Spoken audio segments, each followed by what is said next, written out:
Hello. Today we'll be talking about probability.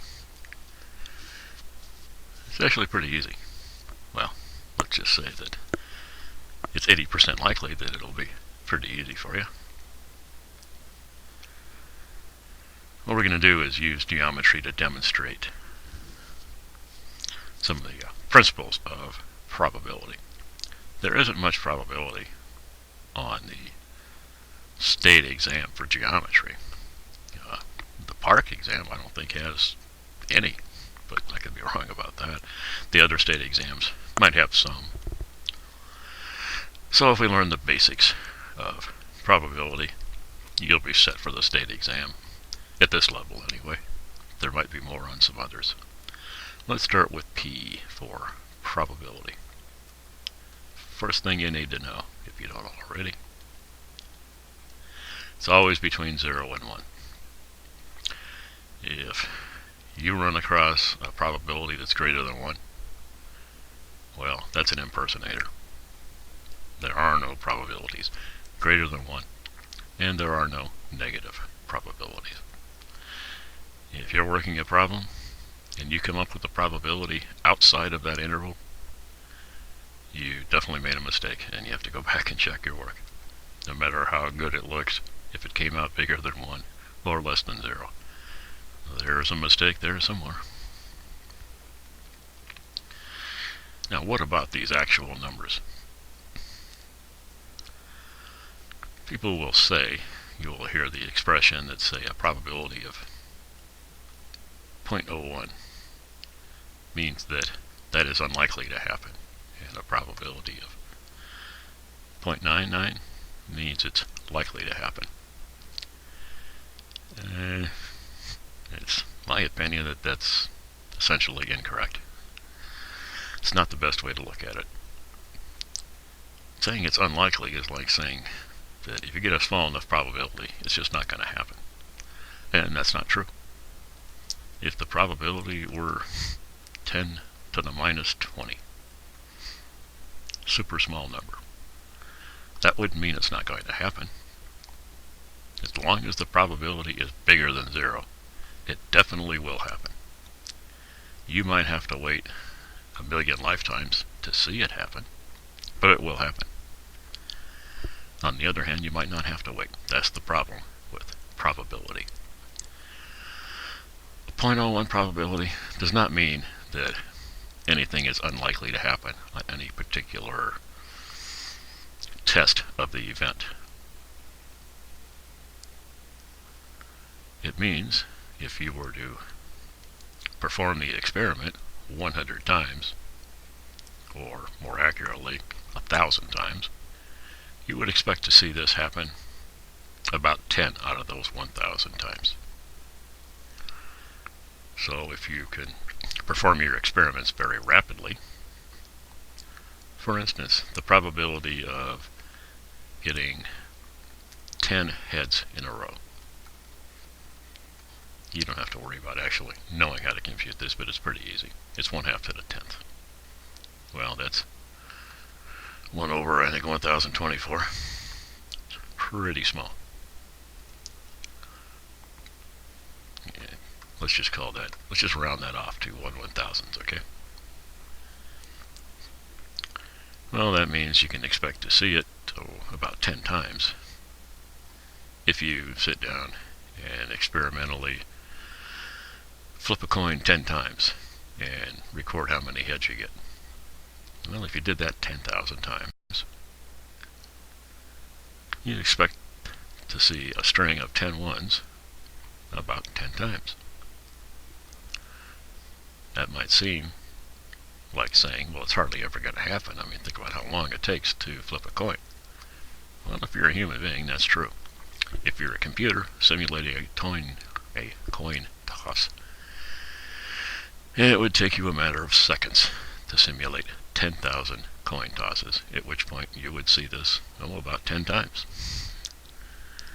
So, say when the probability is small, it's not going to happen. It's very misleading. It gives people the impression that they're safe when they aren't.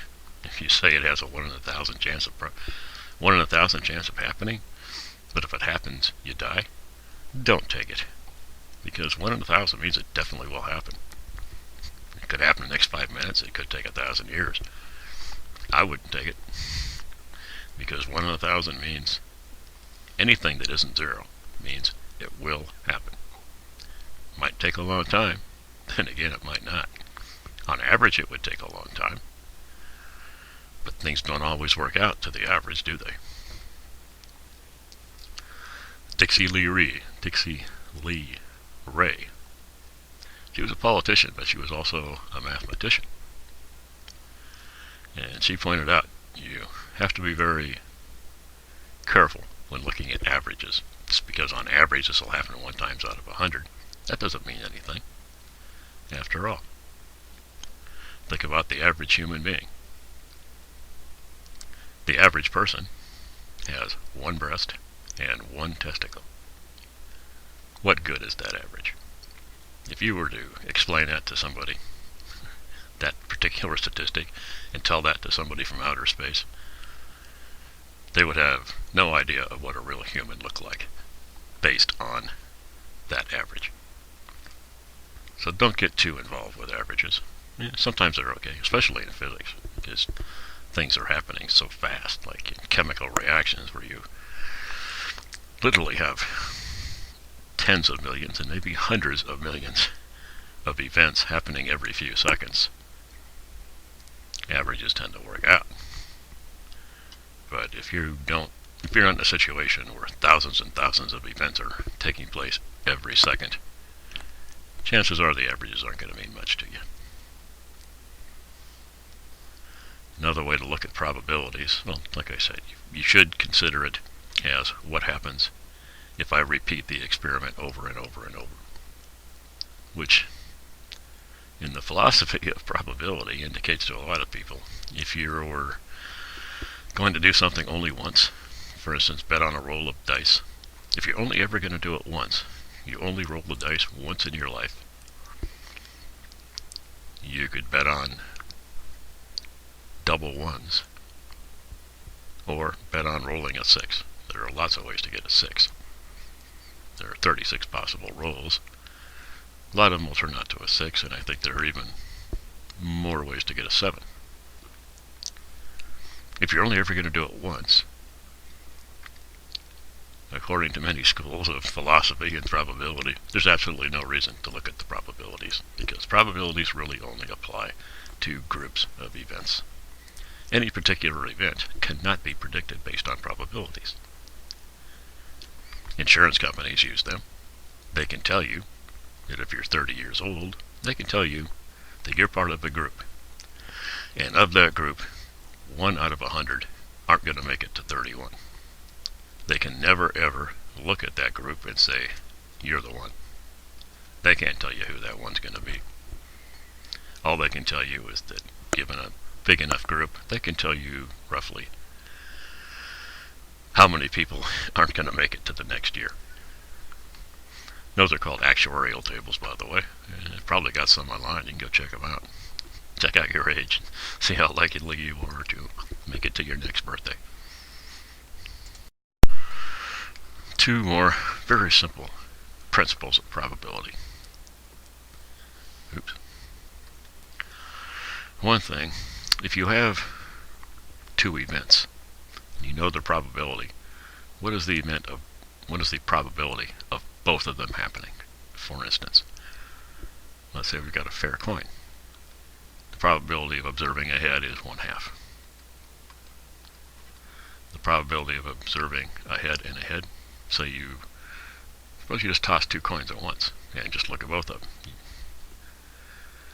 What's the probability you get a head on one and a head on the other? 1/2 times 1/2. That's 1/4. Now,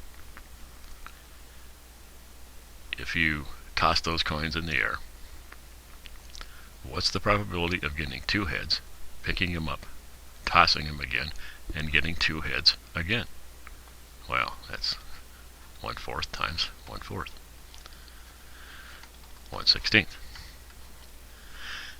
The probability of 2 independent events happening is just the product of them. If A and B are independent,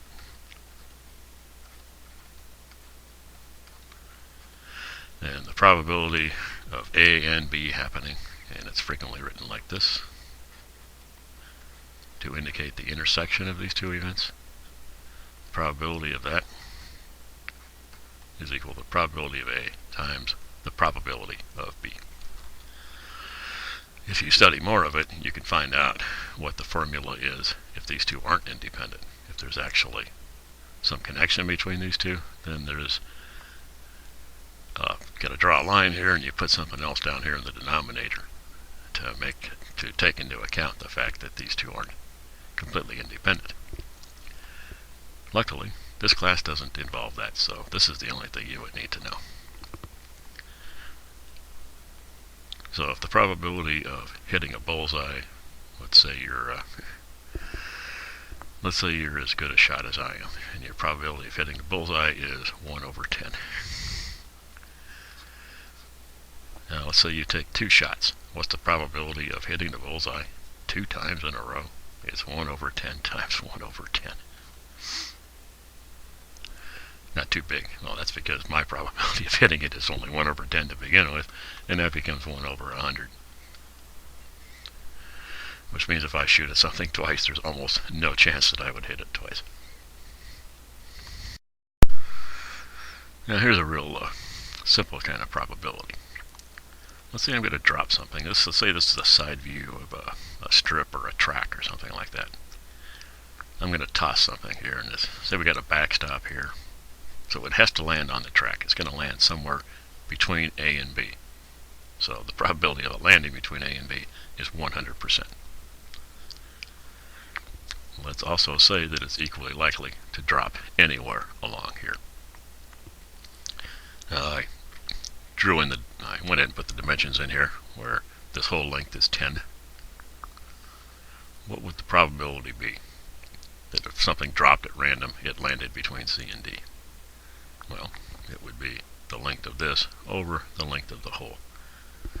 In other words, whatever fraction this is of the entire length, you would have exactly the same fraction of the 100% probability. Because the probability of landing on this strip, we're assuming that it definitely does land on this strip. So that's 100%. So this is 2 over 10, or 20%. And every one of these would have a 20%. Not these out here. I didn't write down their links because it definitely wouldn't look very good. I didn't write this to a very good scale. We're just going to pretend these are each 2. So the probability of it landing here is 2 over 10. Put it in, 0.2. What about probability of landing between C and E? Well, that's 2 and 2 is 4 out of 10. So this whole thing here, that'd be 0.4. This, of course, between E and F would also be 0.2. Each of these is equivalent. Now, suppose we do something different. I can compute the probability between C and E. That's 0.4. That is the probability of something landing between C and E. I can compute the probability of something landing between D and F. That's also 0.4. So what's the probability of it landing on C and E, or, landing in the strip CE or the strip DF? Well, this one is 0.4 and this one is 0.4. So you might be tempted to add them up. For instance, the probability that it lands in CE, probably should have used capitals all the way through here. Pretend these are capitals. Plus the probability of DF. Oops. That's supposed to be the probability of DF. If you did that, you'd be a little bit wrong. Why? Well, here's CE, and here's DF. Notice the part in the middle here is getting counted twice, isn't it? And that just happens to be the intersection, doesn't it? This is where they overlap. DE is in both of these intervals. It's in CE and it's in DF, so we counted it twice. So we have to subtract off the probability of DE. Yeah, okay, that was dumb. This is one way to look at it, and in just a second I'll show you why this makes sense. In this case, instead of 0.4 plus 0.4 and leaving it at that, what we're going to get is 0.4 plus 0.4 minus the part in the middle, because we counted that one twice, minus 0.2. Now I think we get 0.6. Okay. But let's not look at it that way. If I say what's the probability of it landing in this interval, CE, or this interval, DF, that's really the same as saying what's the probability that it lands somewhere between C and F. Once again, we just use our ratios of lengths. This is 2, 4, 6 units long. The whole thing is 10 units long. So the probability of CF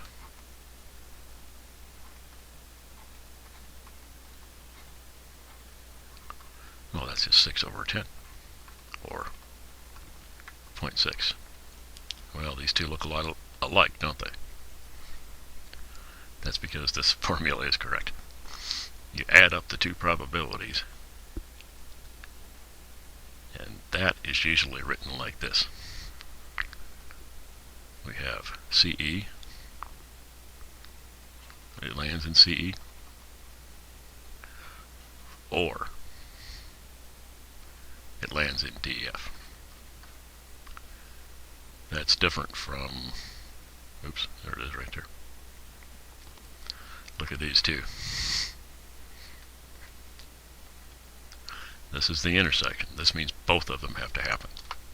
No, not or. There's no or involved here. These two things, A and then B happens. Here it's one or the other. This or this. What's the probability of landing here or here? This kind of equation wouldn't make sense for what I just said, because it would be like saying what's the probability of it landing here and here. Well, actually you compute that as the intersection, wouldn't you? Suppose I said the probability of landing CD and EF. Well, that's not possible. It has to land in one or the other. So when you have an or situation, when they say what's the probability of something or something else, you add up the probabilities and subtract where they overlap, or the intersection. If they say what's the probability of something and something else, meaning they both definitely have to happen, that's an intersection, and that you multiply. This, probably the best reason to put this in a geometry section, is the demonstration of this, because it's very easy when you draw out a line to see why this has to work. Because all you have to do is realize that if it drops anywhere between C and F, it has dropped between C and E, or between D and F, and then it's just 0.6, which is exactly what we got when we added them up and then subtracted off the intersection. And that's always true. There's only one other thing that's probably intuitively obvious to you. Just as we used probabilities of something landing between 2 points on a strip, well, we can draw a region and then some other region inside of it. It's like, what's the probability of something which is, I suppose this is on the ground. It's like a lawn dart, say. If we toss a lawn dart, I think they're illegal now. Suppose we had an illegal set of lawn darts. Or suppose we're in the Philippines where they're not illegal. Toss them up and they definitely land right in here somewhere. But where they land in here is completely random. We just know they're going to land in here. Well, if this area here was, say, 40 square feet, and this here was, say, 1/2 or 0.5 square feet, what's the probability of a lawn dart, which is dropped definitely inside this area, and lands equally likely to land anywhere inside this area? What's the probability that it lands right in here, given that this is 1/2 of a square foot? Well, it's real easy. It's just 0.5 over 40. And you can see why we don't have units in probability. This is 0.5 feet squared. This is 40 feet squared. I could write it in. And this is feet squared. Well, you do your dimensional cancellation, and boom. So probability has no units. And this, of course, is just going to be 1 over 80. Probability of hitting this little thing, if it falls random, is 1 over 80.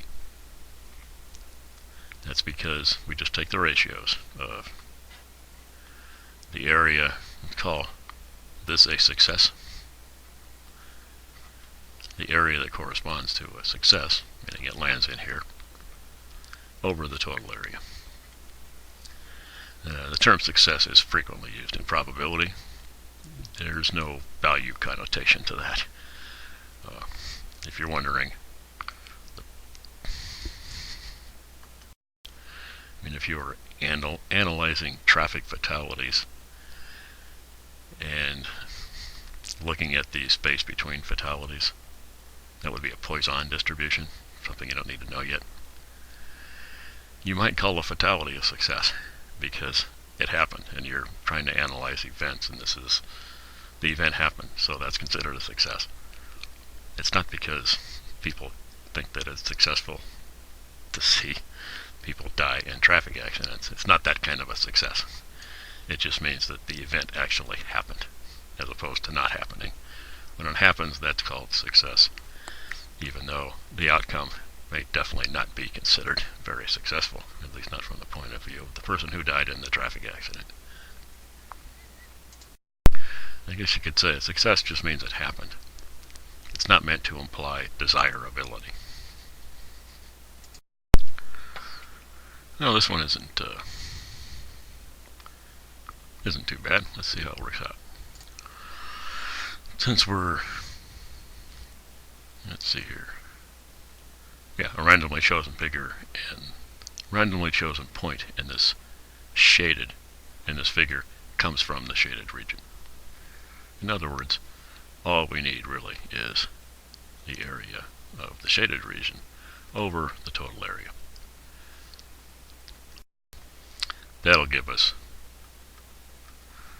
the probability that something lands in, or something which is chosen at random comes from the shaded area. Well, what is this? First, we have to compute the area of the whole large rectangle. It's 10 times 7. Well, that makes sense. How do we know this has a radius of 5? Well, here's the diameter.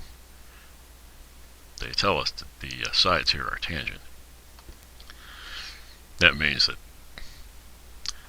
this segment here goes through the center of the circle and terminates at the circumference on each side. It has a length of 10, so the radius here must be 5. Okay, and what did he do? He subtracted off 1/2 of pi times 5 squared, which is 1/2 of a circle with radius equal to 5. That makes sense. But wait a minute. What did he do with this rectangle here? We've still got to subtract that from our main rectangle, don't we? So, if this has radius 5, it's 5 from here to here, and the whole thing is 7. Well, this part right here must be 2. So we've got a 2 by 10 rectangle that we should have subtracted off. So what he should have done is written 10 times 7 minus pi times 5 squared over 2 minus 2 times 10, which is, of course, 20. And that would all be divided by the 10 times 7. This is what he should have done. And when you're doing things like this, like I've mentioned before, always take a look and see if your answer makes sense to you. Now this 43.9, well, that's pretty close to 50. I mean, it's not quite 50, but it's close. Does this really look like 50% of the whole thing? I don't think so. I think it looks like way less than that. What would the actual answer be? Well, we can figure that out. He did this part for us. Well, problem is he already divided by 70, so we can't just subtract off.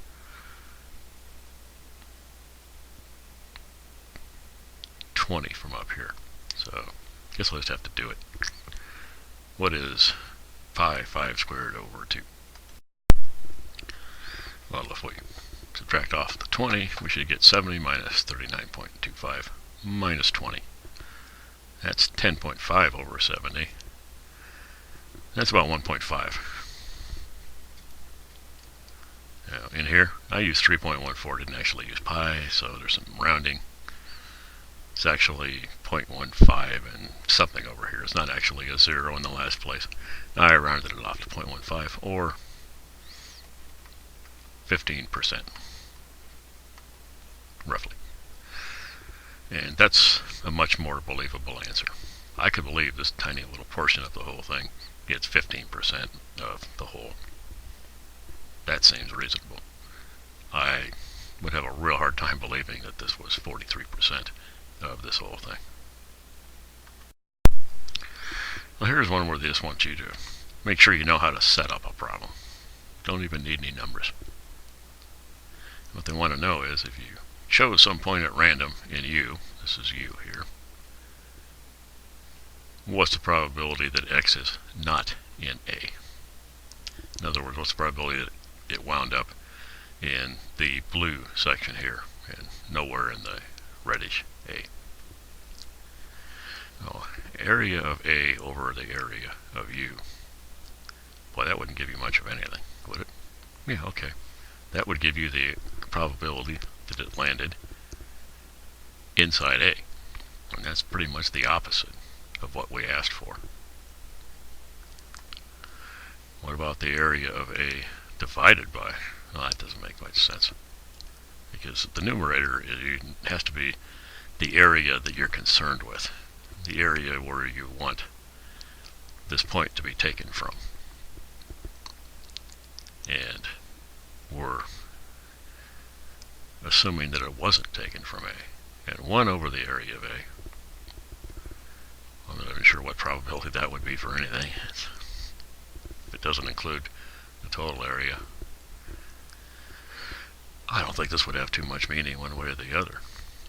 And what about this here? We've got the area of U minus the area of A. That's the area of this blue region here, divided by the total. This would be the right one, right here. But I mentioned this one, this is the probability that it actually lands in A. And what they asked for was what's the probability that it doesn't land in A, assuming that it actually lands in U somewhere. Well, that's called a complement. That's not a compliment like, gee, you look nice today. It's a complement meaning that the probabilities have to add up to 1. And if 2 probabilities are complementary, one of them is 0.2, the other one must be 0.8. You could say that if these 2 possibilities cover all the possibilities, and in this case they do, it either came from inside this reddish triangle or outside the reddish triangle. That's all there is to it. So if it came from outside here, and we know the probability that it came inside, why can't we just subtract that from 1? In other words, 1 minus, I'm just going to call it A sub A, and then over A sub U. But what is that? Well, it's produce common denominators here and get a sub u over a sub u. And what do we get? A sub u minus a sub a over a sub u. And that's just exactly what we got here, isn't it? So the probability of it landing outside here is just 1 minus the probability of it landing inside here. And you can do it the other way too. The probability of it landing inside here is 1 minus the probability of it landing out here. If you want to go backwards, you could now take 1 minus this again, and you'd be back here at this. I just wanted you to see how that works out. This is the direct way of computing it. This takes this part here represents all the blue area, and this represents the entire area. This right here represents taking the complement of the opposite of what you wanted. We wanted something from this blue area. Well, we take the probability of something from the red area, subtract that from 1, and we automatically get the probability that it didn't come from the triangle. Now it's called taking the complement, and sometimes if you want to know the probability of something happening, especially two things happening, you're much better off taking the complement. For instance, in a previous example, I mentioned probability of firing twice and hitting the target both times. And that turned out to be 1 over 10 squared, which is 0.01. So, what's the probability? My probability of hitting the target is 1 over 10. What's the probability of completely missing? This is my probability of hitting the target 2 times. What's the probability of missing it 2 times? Well, that's 1 minus this. Pardon me. The probability that I miss at least once is the probability, it's the complement of the probability that I hit the target twice. I'm not explaining it very well at all. I'm even confusing myself. What I mean to say is, I've got this target here, right? Where did it go? There we go. Now, the probability of hitting it twice, that's 0.01. What's the probability that I don't hit it twice? In other words, I could hit it once on the first shot and miss the second one. I could miss the first one and hit the second one, or I could miss both times. Those are 3 different separate events, and I'd have to take the probability of each separate one. Hitting once and then missing once, 0.1 times 0.9, and then double that to account for missing once and hitting once, and then hitting twice, missing twice, that's 0.9 squared, and add those all up, but I don't need to do that. The probability of hitting it only once, or not hitting it at all, is just 1 minus the 0.01.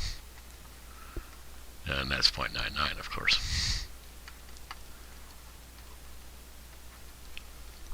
The probability that I fire twice and don't hit the target twice, that's 0.99. But that includes 3 different probabilities. I could hit it on the first shot, miss the second, I could miss the first and hit the second, or I could miss both of them. But all 3 of those are combined by just saying 1 minus the probability of hitting both. Now they're giving us the central angle intercepts an arc of 80 degrees. That means the central angle is 80 degrees, doesn't it? Now, we're going to use, let's see here. Oh, on the circle lies on the arc. Okay. I think the next part we're going to figure out, we're going to use the area and figure out what the probability is that it lands inside the sector. But for now, let's say it has to land on the circumference. We've somehow created some experimental thing that forces something we just toss at random to land right along the circumference of this circle. What's the probability that it lands on this arc? Well, what we should do is take the whole arc. That's 2 pi r, right?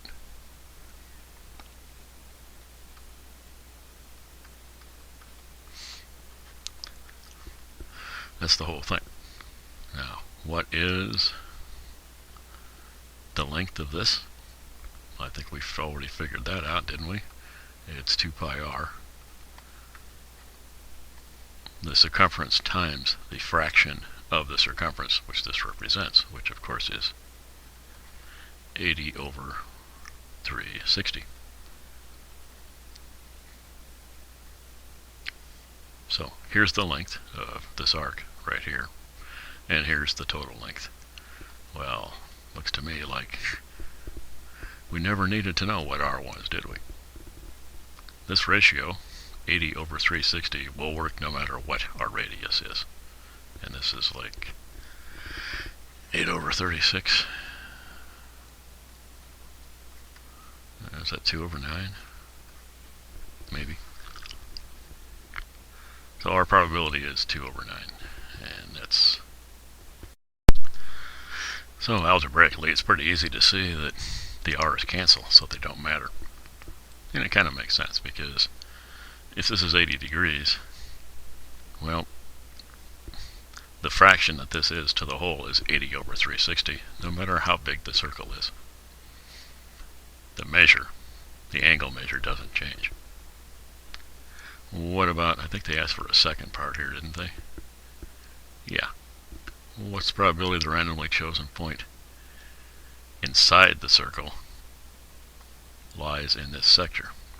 Well, again, it's just the area, which we will consider success, versus the entire area, or pi r squared,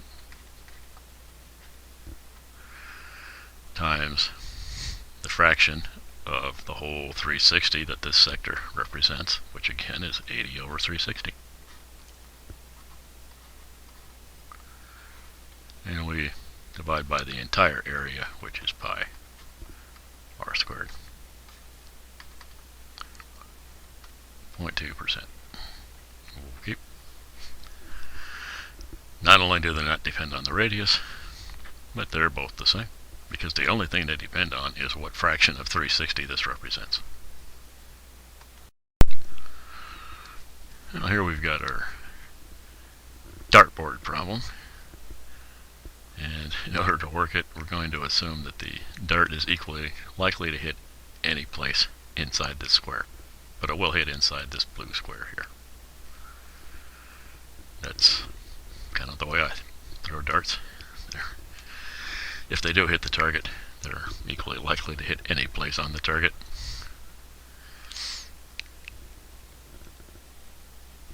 Now what they want to know what the probability is that it hits this inner square.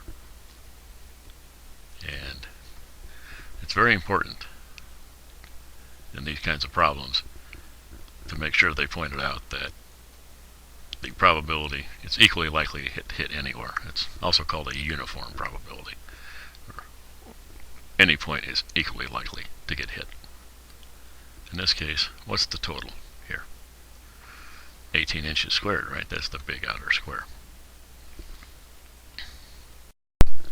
To get the first probability they asked for, we take the big square. That's 18 squared, and we put that in the bottom. We take the small square, that's the part we're concerned about, put that up on top. These are squares, so they're super easy to get the area. It's just, this is 6 squared, and this is 18 squared. Well, if you write that out as 6 times 6 over 18 times 18, we do a whole bunch of canceling and get 1 over 9. Or, it's about 11%, 11.1, something like that.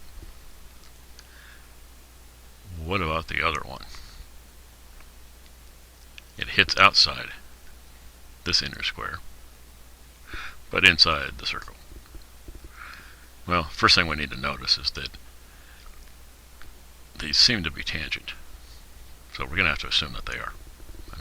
Did they say they were tangent? Well, we're going to have to assume that the circle is actually inscribed inside the square. That way the diameter is exactly equal to the side of this square, meaning the radius is 9. So we've got pi r squared for the circle minus the 36. Well, I shouldn't have written pi r squared. Hang on. To get the area that corresponds to this outer part of the circle, doesn't include the yellow square, we just take pi times 9 squared, that's the radius of the circle, and subtract off the square. So this is pi 9 squared minus 36 represents the area that would be considered a success. The 18 squared again is the whole. Well, guess we can still do some canceling. I'm just going to use my calculator though. So we take the area considered success. And when we do these calculations, I get 218.34 over 324. I get 0.674 or 67.4%. That's for this part here. Suppose we wanted to know something else. For instance, what's the probability of hitting the yellow square 2 times in a row? Well, probability of hitting it the first time is 1 over 9. Now we're talking about two things. This is not an or situation. This is an and situation. We're hitting it the first time and hitting it the second time. So it's the probability of hitting it the first time multiplied by the probability of hitting it the second time. That's 1 over 81 or some super small percentage. So now we're down to just a little over 1% for the probability of hitting it twice. Suppose we hit the yellow square the first time and we hit inside this orange area, meaning not the yellow square or the blue area, the second time. Well, luckily we just happen to have those numbers. The probability of hitting the first one in the yellow, that's 0.11, we know that.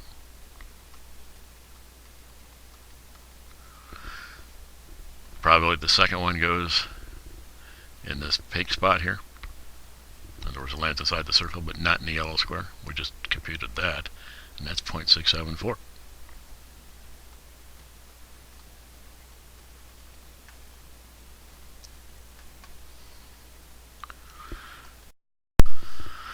Well, all we have to do is multiply the probability of hitting the yellow square the first time times the probability.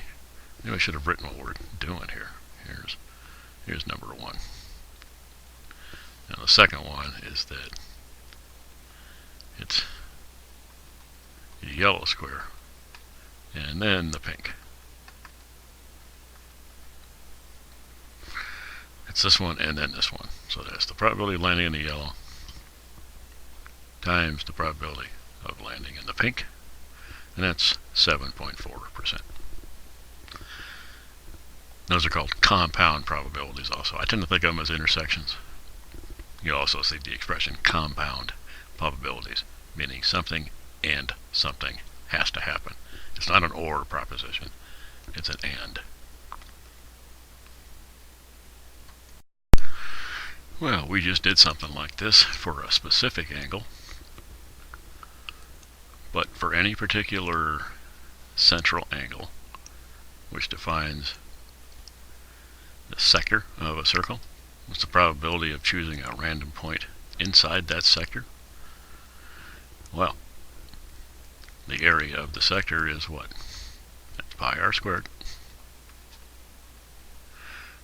times alpha over 360. This represents the fraction of the whole that is the sector. The sector represents this fraction of the whole. If alpha was 180, then that sector represents half of the whole circle. If alpha was 90, that sector represents 1/4 of the whole circle. And of course we have to divide that by the entire area. Everything drops out, and this is all that matters, the angle.